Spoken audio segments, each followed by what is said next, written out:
नेपाल सरकारको 100 पर्यटकीय गन्तव्यको सूचीमा रहेको स्थान हो मोरङको बेलबारी नगरपालिका 5 कसेनीमा पर्ने धनपालगढी।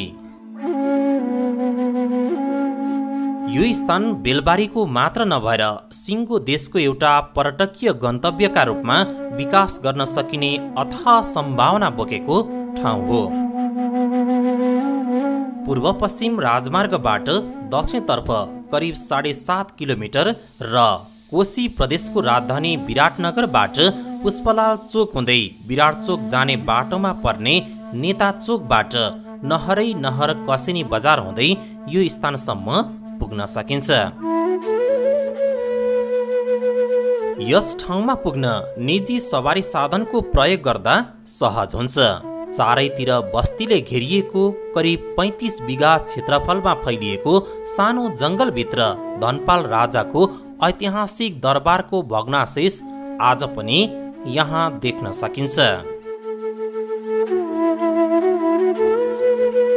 धनपाल राजाले खनेको 9वटा पोखरी मध्ये 3वटा पोखरी यहाँ अझै बाँकी नै रहेका छन्।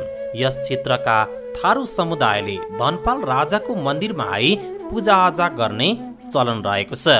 धनपाल गढीमा रहेको मन्दिरभित्र पित्तलको हात्तीमा चढेको राजा धनपालको मूर्ति र 9वटा घण्टीहरू भेटिएको स्थानीयको भनाइ छ। त्यसैले पनि यस स्थानको महत्त्व अझै उच्च रहेको छ। अहिले यहाँ हात्तीमा राजा चढेको शालिग पनि निर्माण गरिएको छ। महत्त्व यस्तो छ हजुरको, अब यहाँ हजुरहरूले पनि देख्नुहुन्छ यो धनपाल गढीको चौतर्फी तपाईँको पौराणिक कालकै इँटाको पर्खाल चौतर्फी नै लगाएको छ र यहाँ 5-7वटा चाहिँ तपाईँको सानो ठुलो गरेर पौराणिक कालमै भनिएका पोखरीहरू छन्। यस क्षेत्र वरिपरि रहेको देवलको भग्नावशेष र इँटाका टुक्राहरू हेर्दा यो क्षेत्र करिब 1000 वर्ष पुरानो रहेको अनुमान गर्न सकिन्छ।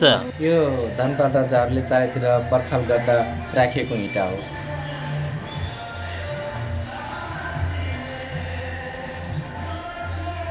आयताकारको छ। यो कति वर्ष पुरानो होला जस्तो लाग्छ? यो त हजारौँ वर्ष अगाडि त चाहिँ थाहा भएन, कति हजार वर्ष अगाडिको निकै पुरानो हो। यस्तो इँटा कहीँ पाउँदैन यही धनपालगढीमा। धनपाल राजाले चारैतिर यही इँटाले पर्खालले घेरेको रहेछ। किम्वदन्ती अनुसार राजा धनपालकी छोरी फुलदेवी असाध्यै राम्री भएकाले उनले आफूलाई पराजित गर्नेलाई राजकुमारी दिने निधो गरेका थिए। भारतबाट आएका अल्लाह हरदल नामक राजकुमारले धनपालसँग पनि हारेपछि छलकपट गरेर हजाम मार्फत दारी काट्ने न्युले धनपालको घाँटी काट्न लगाई आफ्नो सेना परिचालन गरी राजकुमारीको अपहरण गरेको किम्वदन्ती रहेको छ। त्यसपछि राजा धनपालको गढी सुनसान भएको जनविश्वास छ। अहिले पनि हजामहरू सो जनविश्वासलाई आधार मानेर छुरा र कैँची लिएर सो स्थानमा प्रवेश गर्दैनन्। धनपाल गढीको पोखरीमा दुर्लभ रातो र सेतो कमलको फूल पाइन्छ। चराचुरुङ्गी र वनस्पति समेत यस स्थानमा प्रशस्त पाइन्छन्। धनपाल गढी परिसरमा पुरातात्विक अध्ययनका लागि प्रशस्त अभिलेखहरू भेट्न सकिन्छ। यस क्षेत्रको जमिन मुनि अझ धेरै पुरातात्विक अभिलेखहरू पाउन सकिने स्थानीय बताउँछन्। त्यसैले यसको संरक्षणका लागि स्थानीय सरकार र प्रदेश सरकार लागि परेको छ। वास्तवमा यो धनपाल धेरै पुरानो ऐतिहासिक पौराणिक होइन महत्त्वको विषय हो।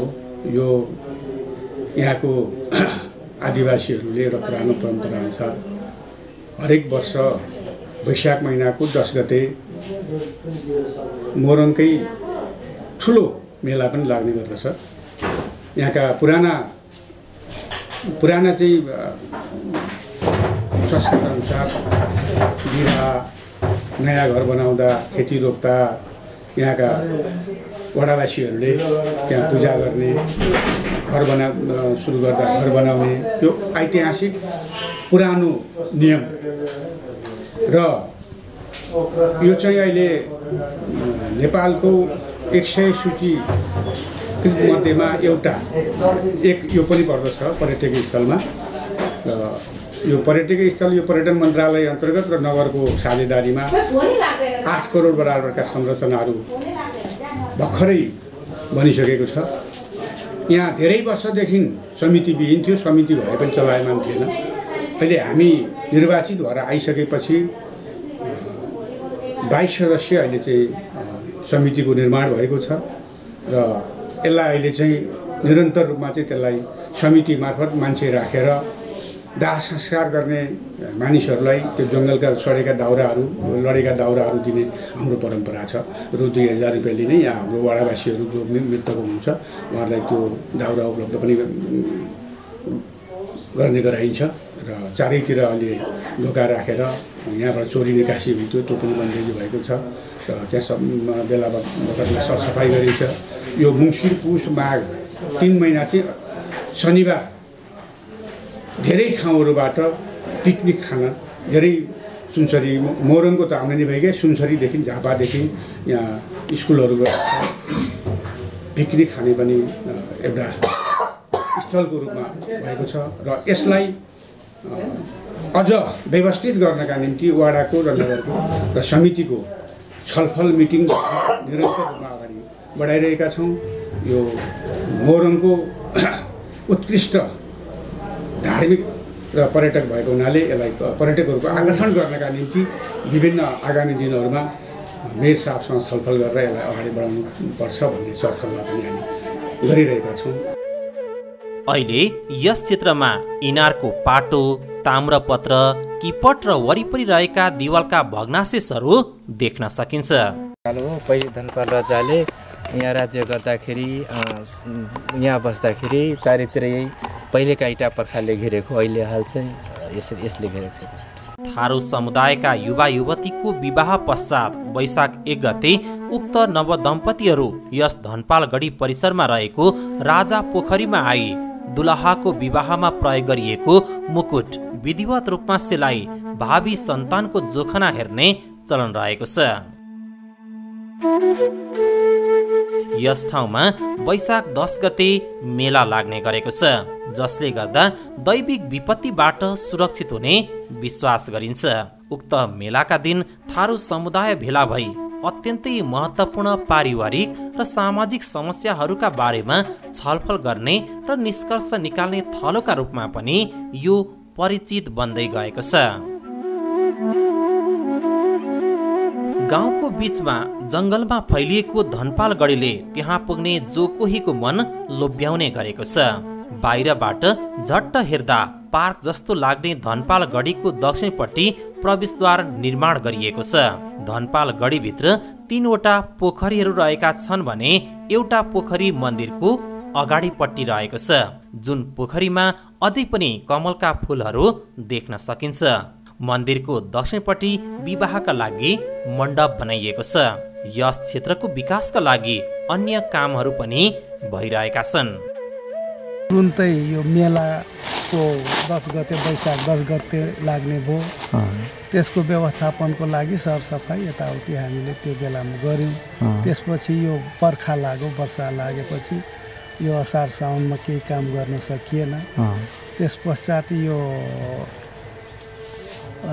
जब पुस मङ्सिर आइसक्यो, अब पिकनिकहरूको लागि स्पोटहरूमा खानेपानी पुर्याउनु पर्छ भनेर त्यतातिर लाग्यो। त अहिले हामीले 5 वटा कल अहिले तत्काल हामीले त्यो गाडिसकेको छु र अहिले यसको लागि अब यहाँ लडे पडेका रुखहरू छ, त्यसलाई व्यवस्थापन गर्न र यो पिकनिक स्पोटसम्म त्यो तारहरू पुर्याइदिन, माइकहरू बजाउनको लागि त्यहाँसम्मको चाहिँ काम गर्ने हाम्रो बैठकले अहिले पारित गरेको छ।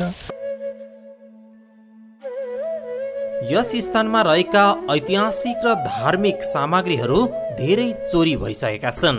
यस क्षेत्रको संरक्षणमा विशेष पहल गर्ने हो भने यो पर्यटकीय क्षेत्र मात्र होइन, आर्थिक आम्दानी गर्ने स्रोत पनि बन्न सक्छ।